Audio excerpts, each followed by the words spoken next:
शिवस्मारकाचा मुद्दा आपल्या महाराष्ट्रातील सत्तेत असणाऱ्या राजकारण्यांसाठी कायमच कळीचा राहिला आहे. कधी सत्ताधारी पक्षांनी तर कधी विरोधी पक्षांनी कायमच या शिवस्मारकाच्या मुद्द्यावर राजकारण केले आहे. शिवस्मारकाची घोषणा होऊन जवळपास 27 वर्ष झाली, पण अद्याप शिवस्मारकाचा झेंडा हा अरबी समुद्रामध्ये रोवला गेलेला नाही.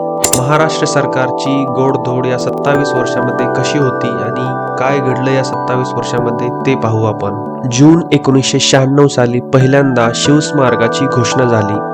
त्यावेळेस शिवसेना आणि भाजप हे युतीचं सरकार होतं आणि तत्कालीन मुख्यमंत्री मुरली मनोहर जोशी हे मुख्यमंत्री असताना त्यांनी एका सभेमध्ये बोलताना या स्मारकाची घोषणा केली होती.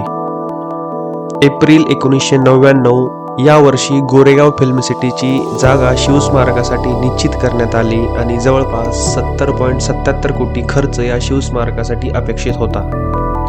त्यानंतर वर्षभरातच सत्तांतर झालं आणि साल 2004 काँग्रेस आणि राष्ट्रवादी काँग्रेस आघाडी सत्तेत आली. त्यावेळचे मुख्यमंत्री यांनी शिवस्मारक हे गोरेगाव फिल्म सिटीमध्ये न होता शिवस्मारक हे अरबी समुद्रामध्ये होईल अशी घोषणा केली. साल 2009 विधानसभेच्या निवडणुकीपूर्वी शिवस्मारकाचा उल्लेख काँग्रेसच्या जाहीरनाम्यामध्ये आला होता. तोपर्यंत स्मारकाचा खर्चाचा अंदाज जवळपास 700 कोटींपर्यंत पोहोचला होता.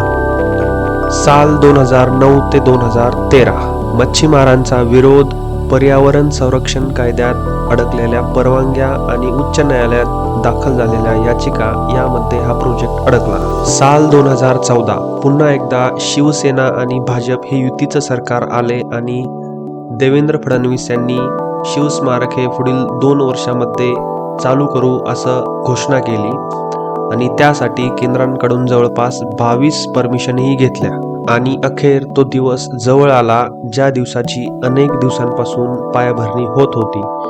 24 डिसेंबर 2016 या दिवशी आपल्या देशाचे पंतप्रधान माननीय श्री नरेंद्र मोदी यांच्या हस्ते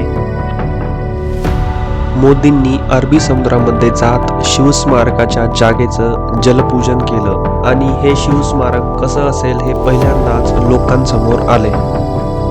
हे शिवस्मारक गिरगाव चौपाटीपासून 3.5 किलोमीटर तर राजभवनापासून 1.5 किलोमीटर आणि नरिमन पॉइंट पासून 5.1 किलोमीटर अंतरावर